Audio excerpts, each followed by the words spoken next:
All right. Well, I will go ahead and get started here. Like I said, if you weren't here, I'm Frances Mercer. I'm the executive director of the Ottawa Sport Council.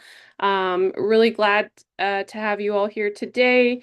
Really starting 2026 off strong with preparing strong grant proposals with Tais and from Ottawa Community Foundation.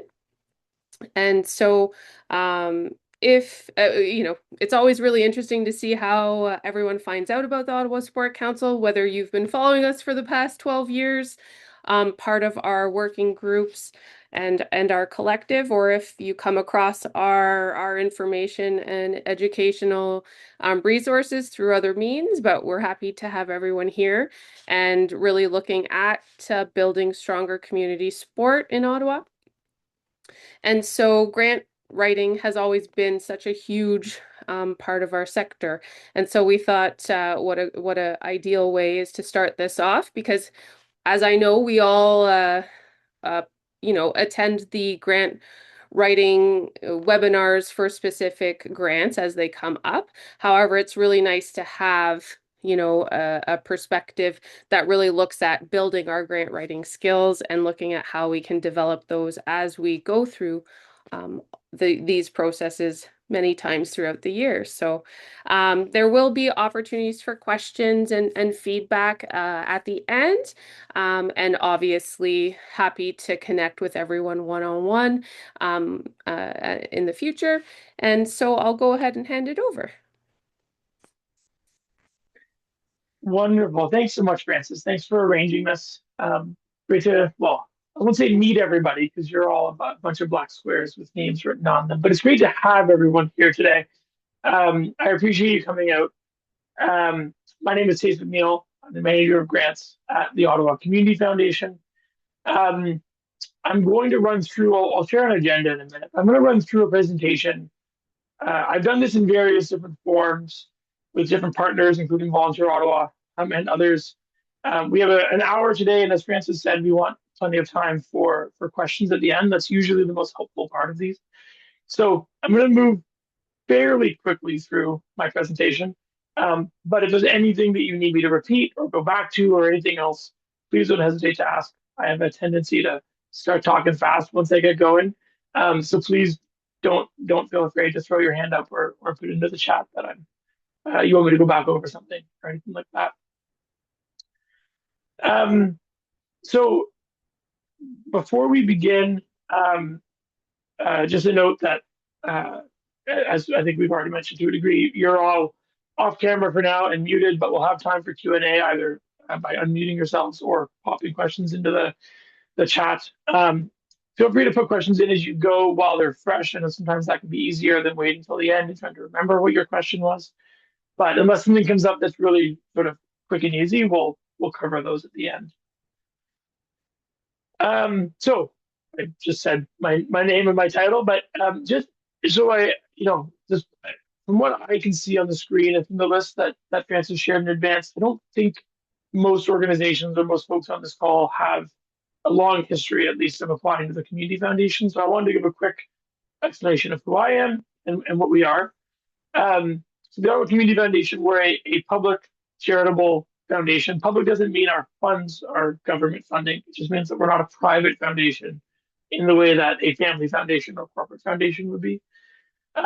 We fund in lots of different ways, but a key piece of it is application-based grant programs, which is what I manage under the heading of our community grants program. So I manage that. We have different funding streams. Right now, we have 3 open, and we usually receive a couple hundred applications a year across our different funding streams. And so I have, through ourselves and acting as a reviewer with some of the other partners that up on the screen there, including the city. I'm not a grant writer. I'm not a fundraiser. That's not my background. But I am more or less a professional grant reader. I did the math a couple of years ago, and I've read over 2,500 grant applications in my time at OCF. I don't remember most of those, transparently, but I've read a lot of them and I've assessed them. So that's the idea today: is that perspective from the grant reader side of things. So hopefully we can, I can provide some valuable insights and thoughts for you from that side of things. When we do this in smaller groups, I do a little roundtable introduction. I'm not going to do that here; it doesn't have time. But if you do unmute yourself later, please do introduce yourself so we have a sense of where we're coming from. So what we're going to run through today, I've sort of broken this out into a few key sections, and the goal here is to try to be as applicable as possible to different kinds of funders, right? So everyone here is obviously working in or adjacent to the sports sector. There are obviously sports specific funders. There are general funders at the community foundation. There might be funders who focus on not necessarily sport, but on youth. And so you might be applying for, right? So there's always different kind of focuses and patchworks. So the goal is to try to have a presentation that is hopefully useful for almost any kind of grant application, at least that some of the high level insights are. So we're going to cover some work that I recommend you do in preparing for an application. Sort of the meat of the presentation is on some things to consider when writing your application. And then I go through a few things that I recommend you think about after having submitted. And I wrap it up with just some common mistakes that we see people make that I always try to help folks head off from the get-go.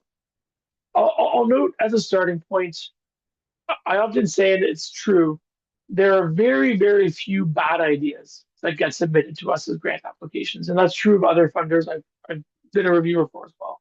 99% of what comes in is a good idea, right? It'd be better for Ottawa if almost any of them happened. So people tend to ask a lot about, like, here's my idea. Is that a good idea? It probably is, right? The question is less about good idea, bad idea. The questions to ask yourself are, am I taking the right approach with this funder? Am I even approaching the right funder? Am I framing my proposal the right way to the funder? You all know what your communities, your families, your athletes, whoever it is you're working with, you all know what they need. What's important is how you present and frame that to a funder. So focusing more on that versus on sort of what makes a good idea versus a bad idea. I always note when sharing this presentation, a lot of this might seem basic. You're going to hear me say a few times to please use clear language, for example. Like these are basic tips, but it's all based on, again, having read and reviewed applications for years. And the fact that it's easy to make mistakes, particularly when you're in the midst of writing one or writing seven, because we all know sometimes grant deadlines don't line up in the most convenient way for you. So it's important to get the basic stuff right, just like anything else. So I also like to share just quickly what today is not, right? Today is not specifically a workshop on any of OCF's funding streams. We do hold info sessions on all of those. We have one tomorrow, as a matter of fact, for a community initiative grant. So if you feel like hearing me talk even more, you can sign up for that tomorrow morning. There's a link on our website. There's another one in 2 weeks as well. So obviously, what I'm sharing today is informed by my work at OCF, but I'm not going to go into like our grant parameters. Again, as I said, this is meant to be relatively broad. This is also not really a place where I can give detailed information on other funders. I know some other funders well, I know others a little bit, but to find out what exactly Trillium Foundation is looking for, or the United Way, or Jumpstart, you'll have to go to them. I also will note, I said off the bat, like I'm not a fundraiser, so this is grant applications, not fundraising. I will say though, and this is I think an important frame of mind, I find organizations, particularly volunteer-led or with one staff member, small organizations, often see grants as an accessible way to do fundraising, right? In some ways, it's easier to write a grant proposal than it is to develop a fundraising campaign or a gala or things like that. And I totally appreciate that. At the same time, for anybody who's not, I would strongly encourage you to consider your grants as part of a broader fundraising strategy. Fundraising is just like what people say about investments, right? You want diversity, you want as many different options as possible. For one thing, it helps you bring in more money. But frankly, for us as a reviewer, if you can show as an organization that you're taking every step, uncovering every stone, it strengthens the case for what you're doing. I definitely appreciate the volunteers' time is a limiting factor. So there's different ways to do that. But if you're not already plugging into local networks like the Association of Fundraising Professionals in Ottawa, for example, or Volunteer Ottawa has some information around that as well. To build up a fundraising plan in addition to a grant writing plan, I can't recommend that.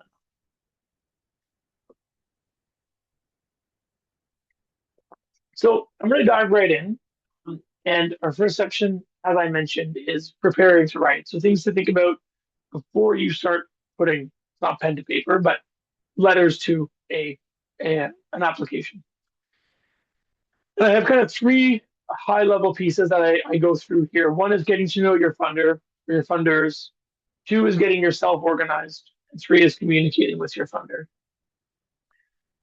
So getting to know your funder, and I've already alluded to this a little bit, right? Different types of funders will require different approaches, right? So if you're applying to the Trillium Foundation, which is a big funder, many of you may know, they define very specific priorities, categories, populations that you're fitting into, right? That's a very structured approach. The Community Foundation is a very open approach. Our community initiative grants are for nearly anything that benefits Ottawa residents, right? How you apply to each of those, what you apply for, how you write your application should be different. As annoying as it is, and we all wish in some ways that there was one application to get all the money in the world. But the reality of it is it's broken up. And so targeting your application, your language, your framing, if you're applying to, funding that is specifically for basketball programs for youth, you probably don't need to talk a lot about why basketball programs for youth are important. If you're applying to us, you probably should, because that isn't all we fund, right? So thinking about the kind of language you use in the framing should be fairly customized to each funding opportunity and to your relationship with funders, right? If somebody has funded you for 20 years, you can write your application to them, your next application in a different way than if you're coming as a first time applicant where they don't know you, where you have to explain a lot more about what you do, who you are, why you are, the right organization to do what it is you're proposing to do.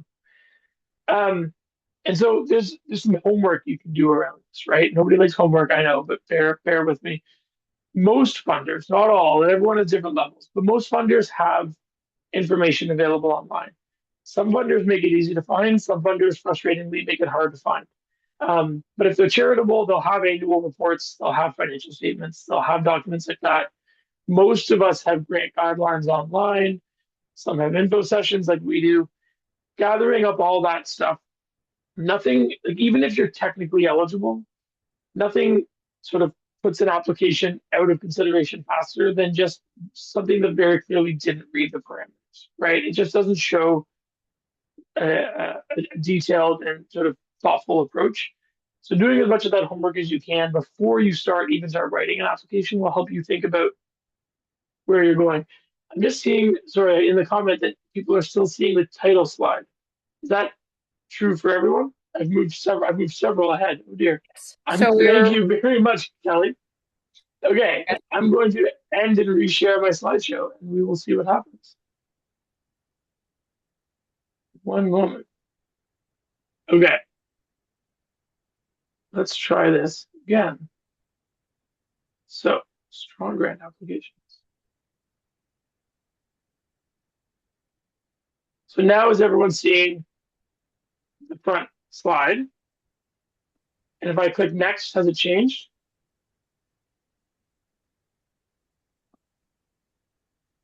Yes, you're on page 11 right now. Well, that's where I was before I stopped. Is it still showing page 11 or is it showing slide 2 now with it? it's showing page 11 now. Yeah. Yeah. Okay, this is very strange. I'll admit that Teams or Zoom is not the one I'm used to, but that's not. I Hang think on, give me one moment. Yeah, go ahead, Francis.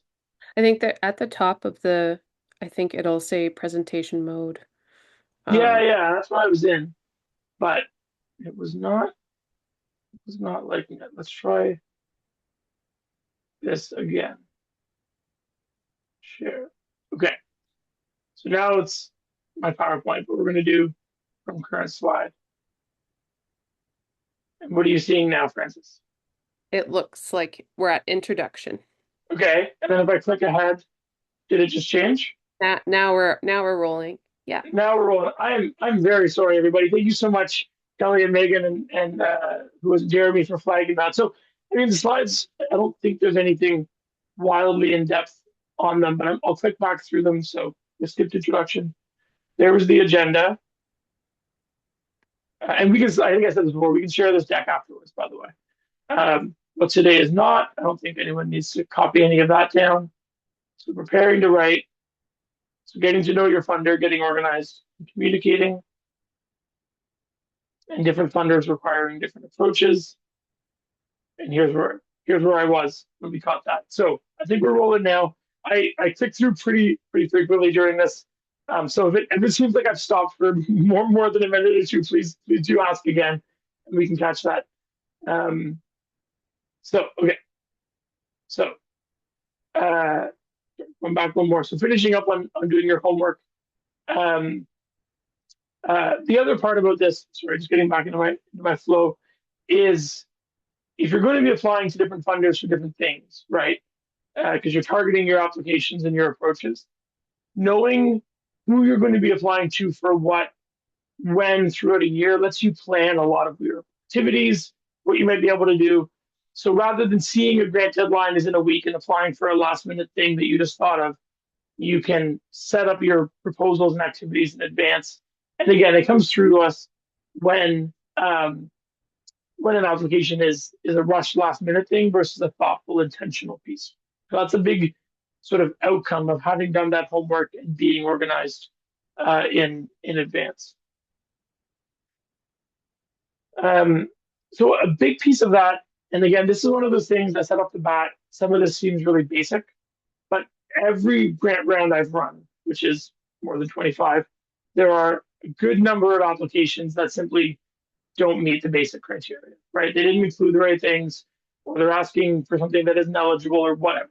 So I always hammer this one a little bit because even if, you know, even if you then apply again and get everything right, you've started off on not the best foot with the funder.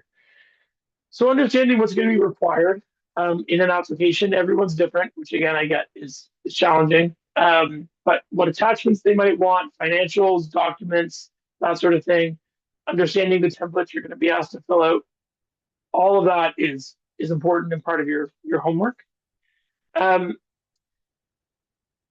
Gathering your own information, and I highlight this particularly for smaller and volunteer agencies. You as the person writing a proposal might not have everything you need, right? We often get a call on deadline day from a volunteer. You know, our treasurer has our financials, and they're on vacation, and we can't, you know. So thinking that through in advance, gathering it up, having it all organized in advance is just good practice. But I also will emphasize, I'd encourage you even before starting to write your application, think about what your key pieces are. What are the key messages you want to be communicating to the funder? And the reason I recommend this before writing an application is most applications are question based, right? There's a question, there's a box, you fill it out. The next question, you fill it out. There might be things about your work that are really important and that are a key piece of what makes your work compelling and impactful that a funder is not going to ask for, right? So let's say you're partnering with a specific organization and the two of you working together is, you know, really elevating your work and it's making a big difference. If they don't ask about your partners, you could go a whole application without actually mentioning that. That's a pretty basic example, but it comes across in different ways. So just because a funder doesn't ask for something doesn't mean it's not important for us to know. So thinking about what you want to make sure we understand about your work before you start writing it is a really helpful way to organize those thoughts and make sure that we're getting what you want us to know, not just what we want to know. I do encourage folks, and this is, I sometimes kick myself for this one when it's the day before deadline and everyone's calling me, but we do encourage folks to look at communicating with potential funders when it's possible and when it makes sense, right? It isn't always necessary. And some funders don't make it an option at all, particularly large ones at the national level don't make themselves available for questions. But it doesn't hurt to reach out, confirm what you're doing, any questions you have, right? It's always unfortunate when an application is, has to be tossed because it's something that could have been addressed 3 or 4 weeks earlier in the writing process. So checking in with your funder if you have any questions can help ensure that you're well positioned. I'll note too, I think most of the folks in this call are from relatively small organizations, but this isn't a tip that's only true for smaller groups. I'd say if anything, we often get more applications from large organizations that have fundraising teams where they just write the same application for every funder. And so it sort of takes them out of consideration compared to if they had a more targeted application. So just because you're big or have experience in this doesn't necessarily mean it's not worthwhile reaching out and having your questions answered. As I mentioned, every funder is different, right? So you're not necessarily going to be able to do that with every funder, but chances when you can, it's typically worthwhile. So I'm going to dive into writing an application now, and I've broken this down into 4 key components, right? So every grant application is different. Everyone has a different order and a different structure and this and that.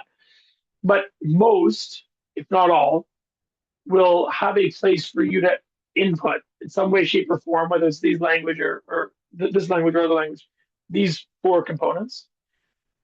So your value proposition, and we'll get into each of these, but that's where you define what it is you're trying to do or trying to work for. So what's the problem or need you're addressing and what your solution is.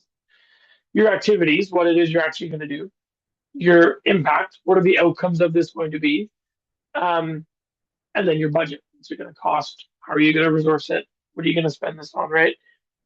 So I like putting these all up together because one thing that I think is a good practice for you, and maybe something you can take away from this and try to do before you even start writing an application, is you should be able to write a paragraph, not a page, but paragraph that includes your value proposition, your activities, and your impact, right? That would give somebody not a detailed understanding, but a clear understanding of what it is you're trying to do here, right?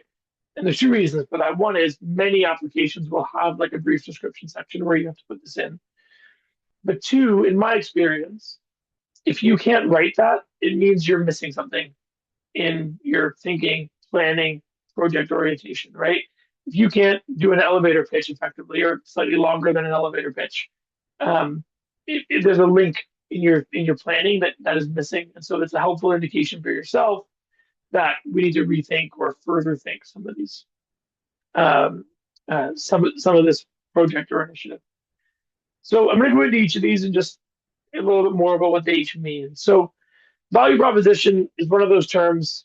Most funders don't use this specific term. We don't, and in some ways it can have different people might define it a bit differently. But the way I think of it is, in the charitable nonprofit sector, most people are trying to, in some way, shape, or form, address a need or provide a solution to a problem, right? So for many of you, it would be opportunities for sport, right? Whether it's for kids or adults or seniors or whomever.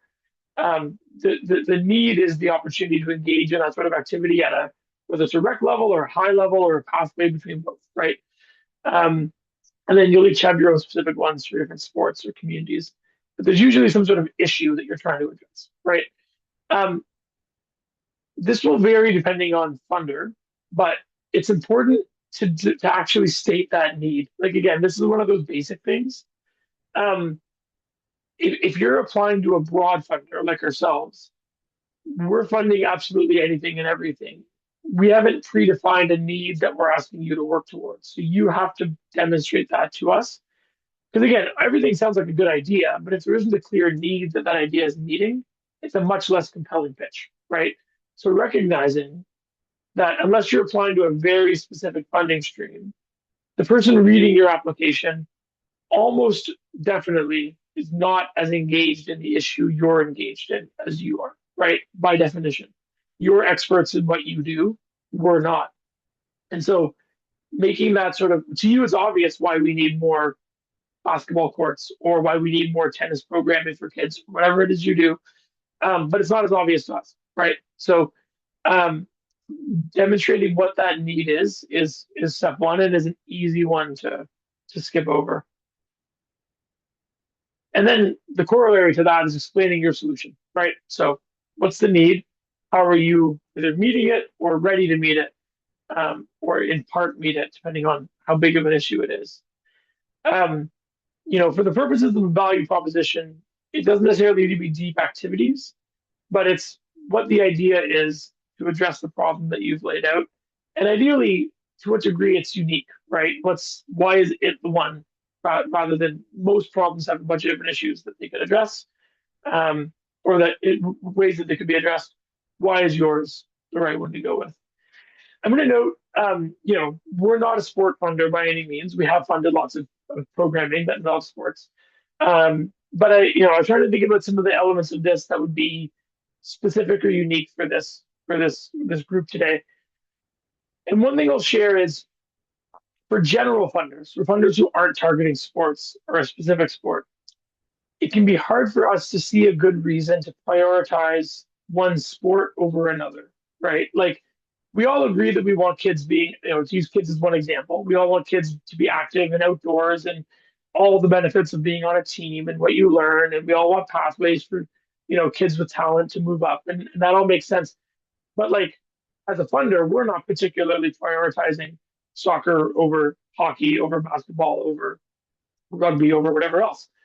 And so when you're applying to a funder that is either all sports or well beyond sport, it's helpful if you can provide some rationale for why that activity, why that sport, right? So we've seen good cases of this in things like barrier to entry, right? So basketball is an example of this. It doesn't require the kid or their family to acquire thousands of dollars worth of equipment, right? So that's a reason why it might be a an appropriate and effective entry point for sports for kids from low income communities, right? For example, there might be cultural relevance to a particular sport for a particular community. You have newcomers coming in and you want to provide a sport that they're familiar with, whatever it is. But if we just get two applications that are both engaging similar numbers of kids, we don't inherently want, to support one activity over another. We just want those kids to have chances to do that. So anything you can provide around that is really helpful as additional context for those broader funders.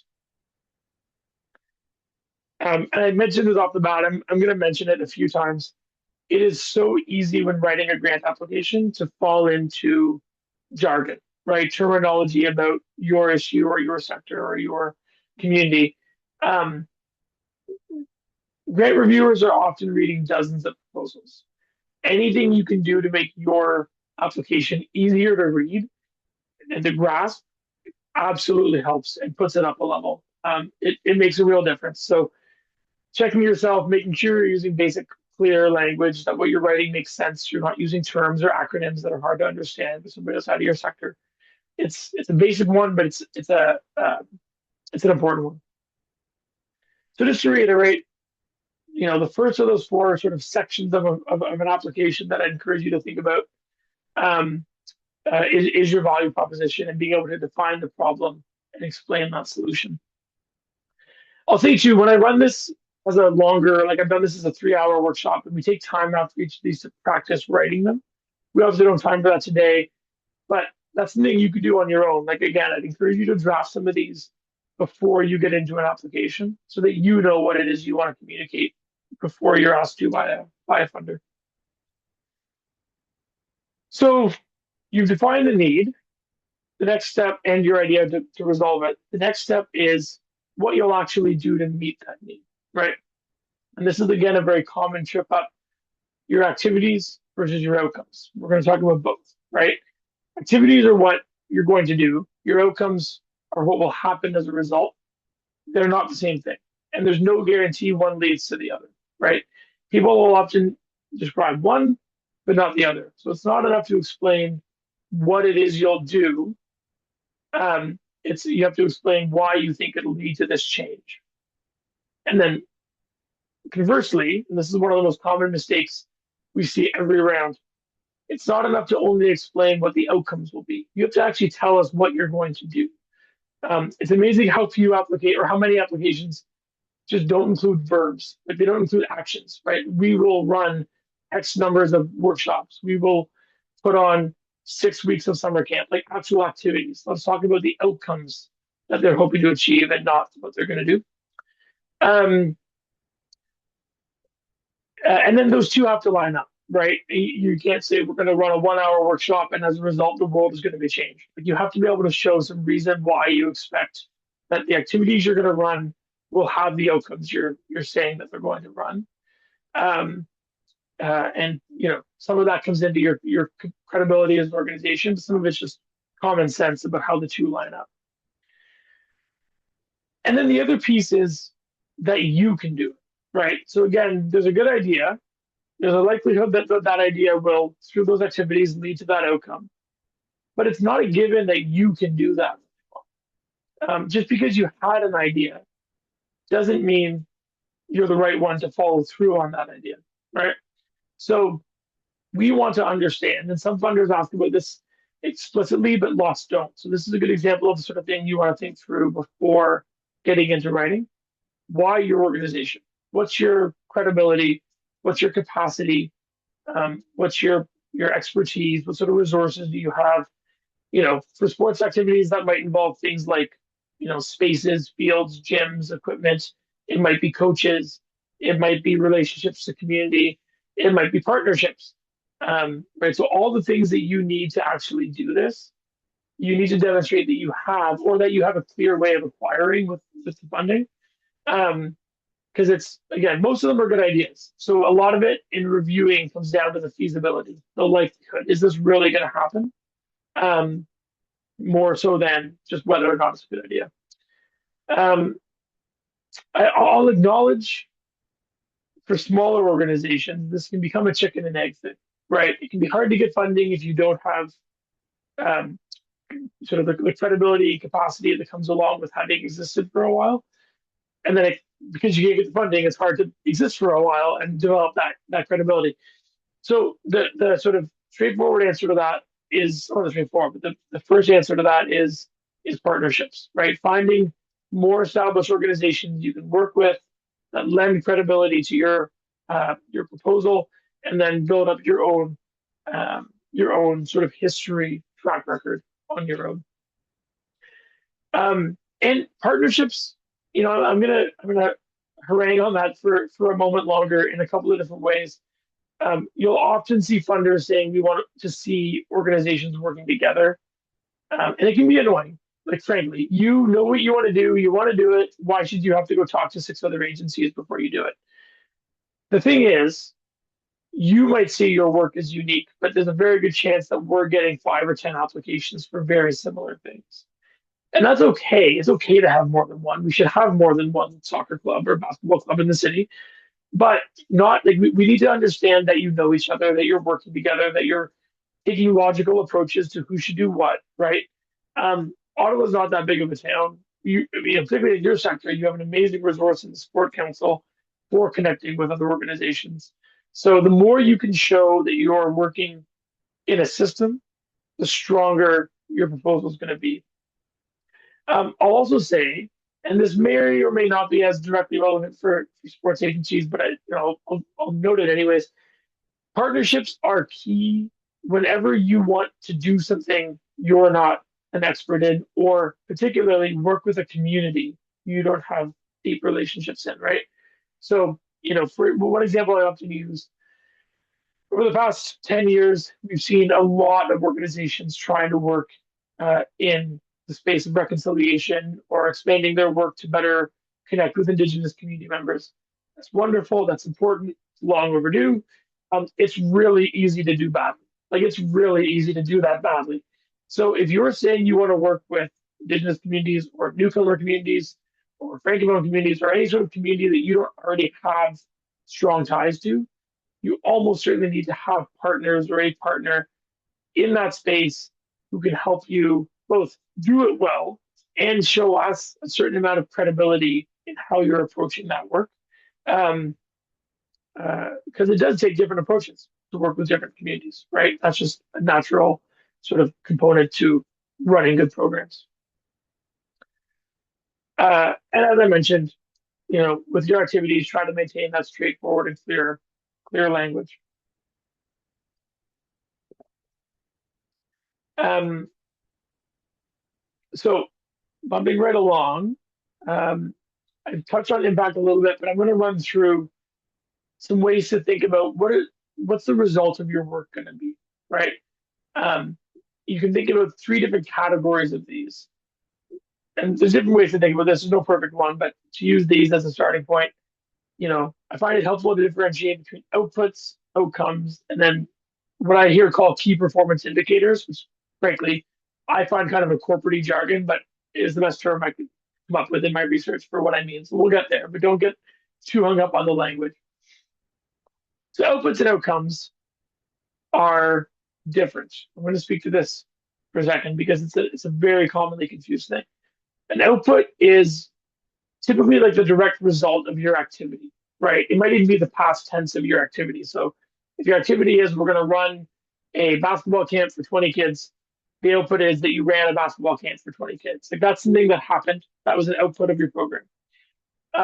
That's not an outcome, right? That's not a result in and of itself. So the outcomes are the changes that occur as a result of the activities, right? So 20 kids develop this and this and this and this and this, right? That might be a bit less quantifiable. It might be a little bit more qualitative, but it's really important to understand the distinction between those two. Because if your application just lays out a bunch of outputs, we're not getting a particularly clear uh, indication that anything has changed, right? That like 20 kids having gone to a basketball camp isn't a benefit in and of itself. It's what they get from that basketball camp that is the benefit. So being able to lay those out as separate things is key. And then having some degree of sense that and how you're going to measure it is important as well, right? Measurement and evaluation it can take up all your time if you wanted to, and it can be a huge pain. I encourage organizations to find a level of evaluation that works for them. It might be surveying your participants. It might be surveying a subset of them. It might be bringing an external evaluator if that's what you want to do. There's different ways to do it. There's no one perfect model. But you should have a way of finding out at the end of it whether what you did had the impact you wanted it to have. And you shouldn't be doing that just for us, right? You should want to know whether that basketball camp had an impact on those 20 kids, right? If it didn't, you should be doing something else. You should be finding another approach. So it's important to show that you have a commitment to trying to learn from what you've done, whether it worked, how to make it better, rather than just sort of assuming that what you're doing has value and kind of spinning on that treadmill. And again, this is an example where you might, because of your lifetime of working or volunteering in this space, you might understand, maybe intuitively, the benefits of that program. But it doesn't mean that that comes through in an application to a funder who does not have that long background or deep understanding. The idea of key performance indicators, um, whether you want to zero in on this or not depends a little bit on the kind of funding you're going for, the kind of program. But it's often the case that a program or a service will have a whole bunch of outcomes and outputs, right? And you can start listing them off and kind of come up with 12 of them and 15 of them, whatever it is. The idea of key performance indicators is, in my experience, it can be helpful to be able to zero in on like two or three outcomes that are the real reason you're doing this, right? Other ones will happen and they're great, but it helps you sort of avoid the sort of scattershot of this one, you know, program will achieve 1,000 different things. Like it might have an impact on those 1,000 different things, but the reason you're doing it is these two or three things. Um, and that helps you kind of work back and know where to focus your activities, which partners you need, like all that kind of stuff can track back from these are the changes we want to see or the results we want to see, whether it's for our organization or for the participants or whatever it is. Um, it can focus the thinking basically and focus the writing. Um, Even if again the funder doesn't specifically ask you to name two or three specific inputs. So if you're defining those, they should be clear, they should be specific, they can't be general. And again, much like your outcomes in general, you want to be able to measure these KPIs.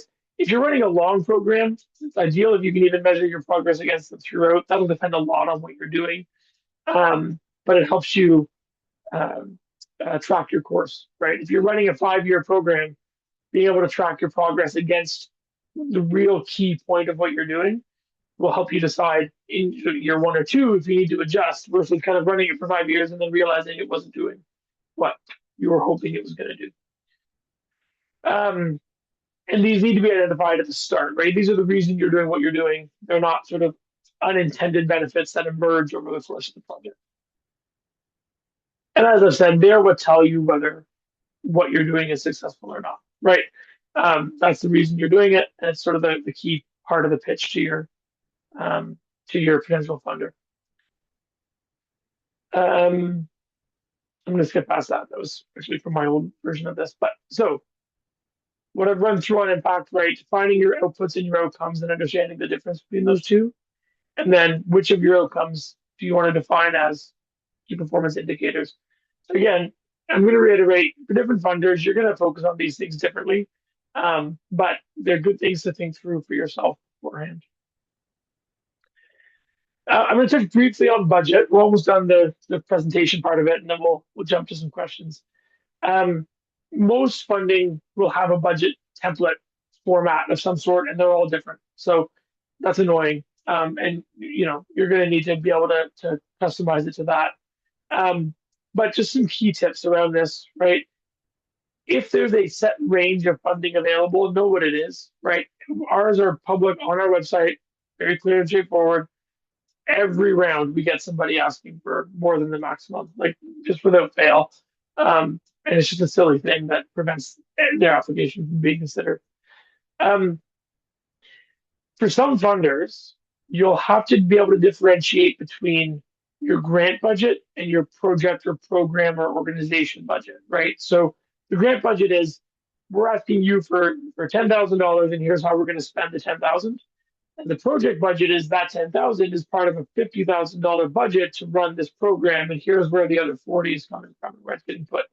Different funders do or don't structure theirs that way, but it's a common mistake to show, if a funder is asking for a grant budget, how you're going to allocate the grant funds, to sort of throw in your whole project budget, and it's not clear where the grant is going, or vice versa. If the funder wants your whole project budget to only talk about how you're going to use the grant, and then we don't see the full picture of what's happening, how you're running it. I also mentioned earlier, you should have alignment between your activities and your outcomes. There should be alignment between your activities and your budget too, right? So nearly any activity requires money. That's why you're asking for a grant. So if your application lists out 5 different activities that you're going to run, but your budget only reflects 2 of them, we're left sitting here wondering how are you going to do the other 3. Now, it might be you're doing it through volunteers or fundraising you've already done or whatever, but you never want a funder sitting there wondering, right? You want to be answering the questions that are going to come up when reading an application. So just making sure that there's a reflection between the activities in the application and the actual content in the budget is an easy sort of thing to skip over. So those are the 4 kind of key components of an application as I lay them out. I'm just going to run through some recommendations I have for what to do after you've submitted an application. For most people, you submit, you don't think about it again until you hear back. And if you're not successful, you often just move on. Most funders don't offer this, but some do. And some only offer it if you ask, right? I strongly encourage you to try to see if you can get feedback from your funder as to why you weren't successful. It might have been a technicality that you can fix, and then next year you're a great candidate. It might be that you are not a good candidate no matter what you do, and so you shouldn't bother reapplying, right? Like that kind of conversation can really help head off tons and tons of work on both your sides. Not all funders do this, but if they do, I encourage you to find out. If you are successful, congratulations. This is one of those basic ones, but it's so true. nearly every funder will send you some sort of letter or agreement with the announcement that you've been funded. Read through that, right? It's very common that we get somebody having read the first line where we say you've been approved for X amount, and they don't read any of the next steps involved. We ask you to sign a grant agreement before we can release the funds. If you don't, we can't release them. We always get somebody who doesn't. Months later, they don't know why they think it's a grant. They're asking us, and we're having to follow up. So go through any materials you're given, um, and make sure you're covering any bases that sit on your side. And even if you are successful, I'd encourage you to consider asking for feedback. Right? We usually have comments from our reviewers, even for the highest rated applications. They're not necessarily criticisms. They might be, they should talk to so and so because they're doing similar work. Or it'd be great if they could add in this component, right? Um, we have typically, most funders have pretty smart, involved, engaged people working as reviewers. And it's a great opportunity to get input, ideas, questions from a group of really well informed folks. I'm going to do a quick run through of some common mistakes that we see. I really encourage you to have your application read by somebody who doesn't work with you or volunteer with you in your organization. That can be, maybe it's your partner or spouse, maybe it's a friend, whatever. Way back at the beginning, I talked about, not using jargon, not assuming the person reading it already understands the work you're doing or the need for the work you're doing. This is a good way to head that off. Having somebody, because we're not part of your group, right? So it's the same thing. So having somebody who's not part of your organization review it can really help make sure you're clear and covering those bases. Another common one is sending generic letters of interest, right? Sending in an application not through the form or not in sort of fit with the funder's parameters. Um, Even if you then follow it up with a proper one, this is not setting off on a good foot with your funder, and it typically is not the way to get support. Similarly, applying for something that just blanket isn't eligible, hoping that they'll let you in, is not an effective strategy. It does happen a lot. So get to know your funder, write clearly and concisely, be deliberate and thoughtful in your writing, and in what you apply for and how you apply. I think are the headlines that I would take away there. Um, I'm gonna stop sharing now, and we have 10 minutes basically left for any questions that have come in.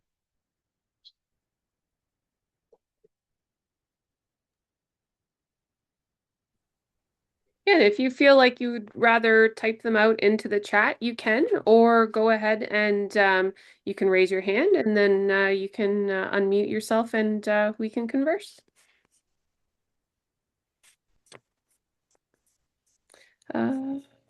Pierre.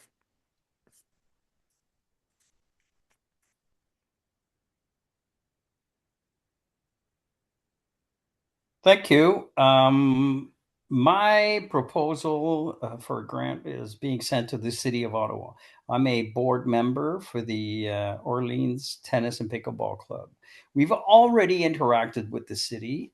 People came down, engineers and the sport individuals, because the courts have been constructed in 71, never been resurfaced, but right now they're in dire need of being addressed. Otherwise, membership is going down because of this.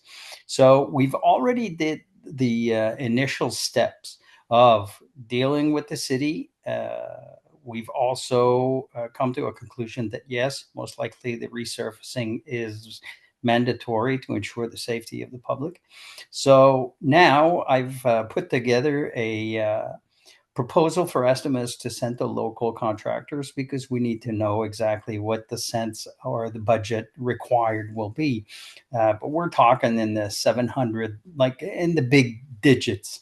$700,000. So that's why I need to make sure that and let's say there's 6 individuals involved into that project right now. So I wanted to get the information here, but we're applying to the city of Ottawa. So what I feel is the city of Ottawa has their forms and their portal to submit this, but I've noticed it was closed, but France will Francis and I will communicate to make sure that I have the proper information to do this. This being said, I need to know exactly what is the deadline to submit a request. So I know for this year, 2026, it's too late, but I need to know so I'll read in this on the City of Ottawa's submission, but I need to know deadlines and what needs to be submitted when for this to be a true proposal for next year's budget. So that is my main objective for this meeting right now. Thanks, Pierre. Yes, definitely. What we'll do is you and I will connect, and we'll have a one-on-one just regarding your application, the life cycle planning of the facility, and then looking at those dates. And I do know that that's a concern that gets brought up in the sports sector here, where sometimes especially when you're looking at life cycle and capital, the dates no, aren't the dates typically don't necessarily change. They're the same date year over year over year. Um, and and then you're not aware of it, and then you come and you find out about it, and then it's past. It's unfortunate. However, the Ottawa Sport Council is actually working on something for 2026 to help sport organizations with this challenge. But Pierre, we will connect on that for sure. Thank you so much and have a wonderful afternoon. You too. And we have Megan. Hi, Francis. I'm from the Ottawa Rowing Club. I'm the lead junior coach there. And a question maybe for both of you, if you're aware of any resources that will read drafts. I know that you mentioned having somebody outside the organization, which is great.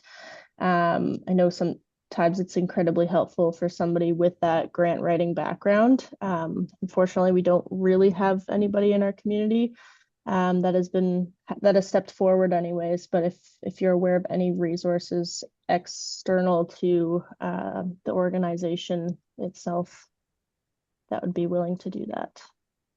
Yeah, that's a really good question. I mean, in theory, you could find a fundraiser and pay them for a few hours of their time to review the draft or even help you write the draft. If you're not interested in having to spend those resources, I mean, I would say, and I recognize, Megan, this is probably a little bit above your focus as a coach, but ideally, most organizations looking at grant writing, particularly ones that are primarily volunteer, um, your board should have fundraising focused members. People often don't like to do fundraising when they join boards, but it's a key role, particularly for small agencies.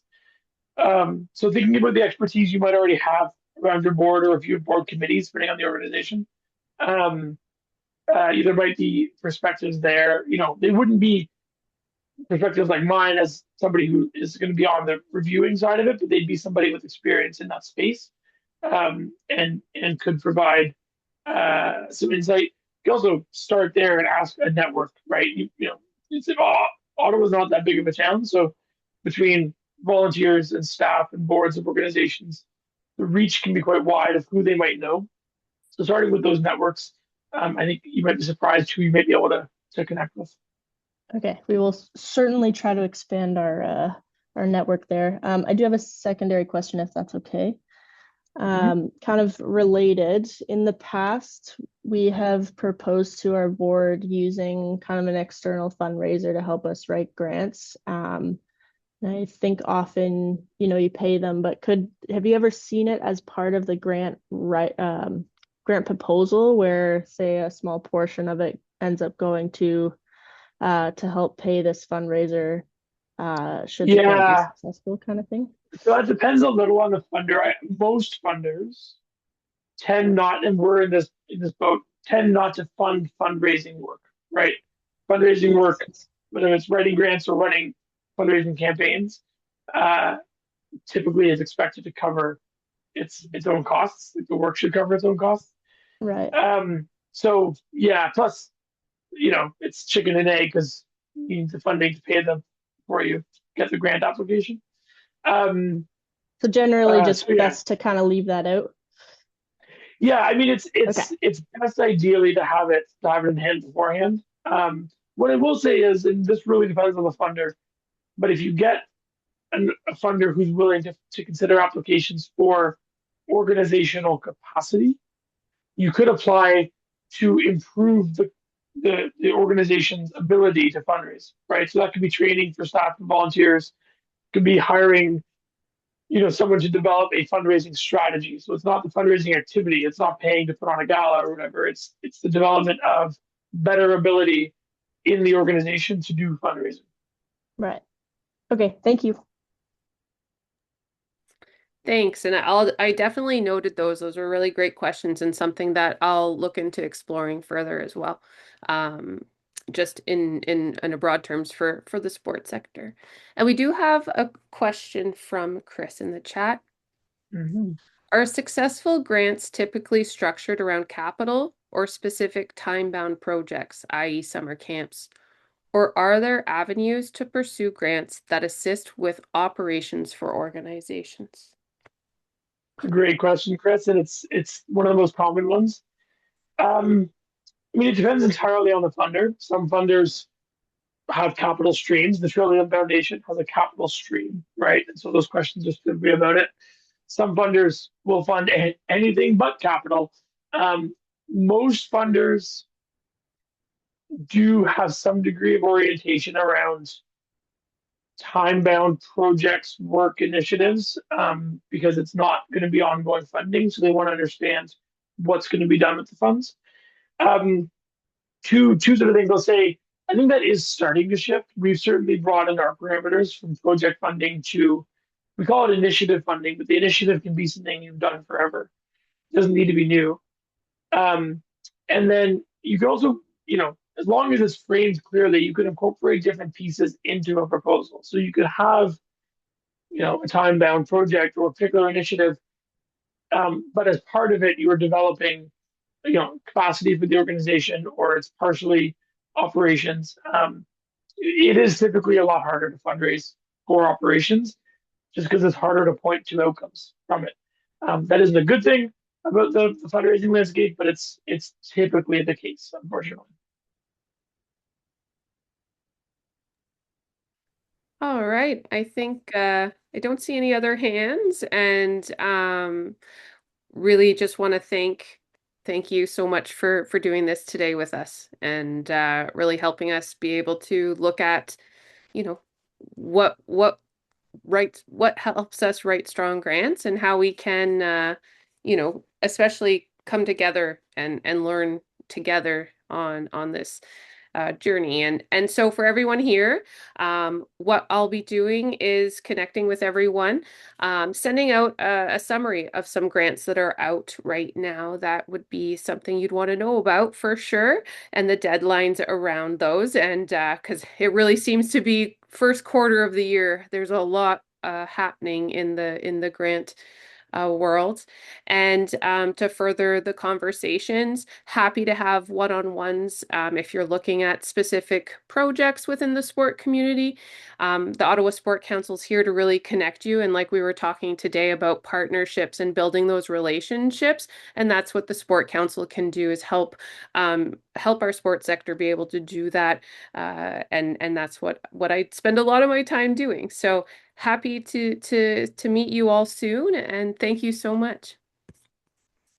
Thank you all very much. Sure. Yeah, have a lovely day. Bye-bye.